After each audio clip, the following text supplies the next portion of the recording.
ಹೈದರಾಬಾದ್ ವನ್ಯಜೀವಿ ಅಪರಾಧಗಳ ಮೇಲೆ ಪ್ರಮುಖ ಕ್ರಮ. ಹೈದರಾಬಾದ್ ಪೊಲೀಸರ ಕಾರ್ಯಪಡೆ ಮತ್ತು ಅರಣ್ಯ ಇಲಾಖೆ ಶಾದ್ನಗರ ಮತ್ತು ಮಕ್ತಲ್ ಅರಣ್ಯ ಪ್ರದೇಶಗಳಲ್ಲಿ ಜಿಂಕೆಗಳು, ನವಿಲುಗಳು, ಮೊಲಗಳು ಮುಂತಾದ ಸಂರಕ್ಷಿತ ಪ್ರಾಣಿಗಳನ್ನು ಅಕ್ರಮವಾಗಿ ಬೇಟೆಯಾಡುತ್ತಿದ್ದ ಗ್ಯಾಂಗ್ ಅನ್ನು ಬಂಧಿಸಿದ್ದು 6 ಜನರನ್ನು ಬಂಧಿಸಿ ಶಸ್ತ್ರಾಸ್ತ್ರಗಳನ್ನು ವಶಪಡಿಸಿಕೊಳ್ಳಲಾಗಿದೆ.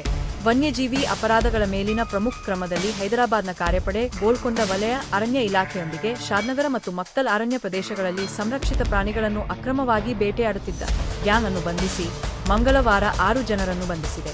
ಆರೋಪಿಗಳನ್ನು ಮೊಹಮ್ಮದ್ ಮುಟಾಫರ್ ಹುಸೇನ್ ಅಲಿಯಾಸ್ ಗುಡ್ಡು, ಮೀರ್ ಅಹ್ಮದ್ ಅಮೀರ್, ಅಬ್ದುಲ್ಲಾ ಬಿನ್ ಸಹೇನ್, ಸೌದ್ ಬಿನ್ ಮೊಹಮ್ಮದ್ ಬಾಲಬ್, ಮಸೂದ್ ಬಿನ್ ಮೊಹಮ್ಮದ್ ಮತ್ತು ಶೇಖರ್ ಎಂದು ಗುರುತಿಸಲಾಗಿದೆ. ಪೊಲೀಸರ ಪ್ರಕಾರ ಈ ಗುಂಪು ಜಿಂಕೆ, ನವಿಲುಗಳು, ಮೊಲಗಳು, ವಿಲ್ ಮತ್ತು ಪಾರಿವಾಳಗಳಂತಹ ಪ್ರಾಣಿಗಳನ್ನು ಏರ್ಗನ್ ಬಳಸಿ ಸಕ್ರಿಯವಾಗಿ ಬೇಟೆಯಾಡುತ್ತಿತ್ತು. ಕೃತ್ಯಗಳನ್ನು ಮೊಬೈಲ್ ಫೋನ್ಗಳಲ್ಲಿ ರೆಕಾರ್ಡ್ ಮಾಡುತ್ತಿತ್ತು. ತನಿಖೆಯ ಪ್ರಕಾರ ಈ ಗ್ಯಾಂಗ್ ಕಳೆದ ವರ್ಷದಿಂದ ಅರಣ್ಯ ವಲಯಗಳಲ್ಲಿ ವನ್ಯಜೀವಿಗಳನ್ನು ಗುರಿಯಾಗಿಸಿಕೊಂಡು ಕಾರ್ಯಾಚರಣೆ ನಡೆಸುತ್ತಿದ್ದು, ಆಗಾಗ್ಗೆ ಮಾಂಸವನ್ನು ಸೇವಿಸುತ್ತಿದ್ದು, ಜುರಾಲಾ ಯೋಜನೆಯ ಹಿನ್ನೀರು ಸೇರಿದಂತೆ ಹತ್ತಿರದ ಕಾಲುವೆಗಳಲ್ಲಿ ಅವಶೇಷಗಳನ್ನು ವಿಲೇವಾರಿ ಮಾಡುತ್ತಿತ್ತು. ತೆಲಂಗಾಣ ರೈಫಲ್ ಅಸೋಸಿಯೇಷನ್ನೊಂದಿಗೆ ಸಂಬಂಧ ಹೊಂದಿರುವ ತರಬೇತಿ ಪಡೆದ ಶೂಟರ್ ಮೀರ್ ಅಹ್ಮದ್ ಅಮೀರ್ ಪರವಾನಗಿ ಪಡೆದ ರೈಫಲ್ ಅನ್ನು ಹೊಂದಿದ್ದರೆ ಶೇಖರ್ ಗುಂಪನ್ನು ಪ್ರಾಣಿಗಳ ಆವಾಸ ಸ್ಥಾನಗಳಿಗೆ ಮಾರ್ಗದರ್ಶನ ಮಾಡುತ್ತಿದ್ದರು ಎಂದು ಆರೋಪಿಸಲಾಗಿದೆ. ಈ ಗ್ಯಾಂಗ್ ಹಲವಾರು ಜಿಂಕೆಗಳನ್ನು ಬೇಟೆಯಾಡಿದೆ ಮತ್ತು ನವಿಲುಗಳನ್ನು ಸಹ ಕೊಂದಿದೆ ಎಂದು ವರದಿಯಾಗಿದೆ. ಇವುಗಳನ್ನು ಭಾರತದ ರಾಷ್ಟ್ರೀಯ ಪಕ್ಷಿ ಎಂದು ರಕ್ಷಿಸಲಾಗಿದೆ.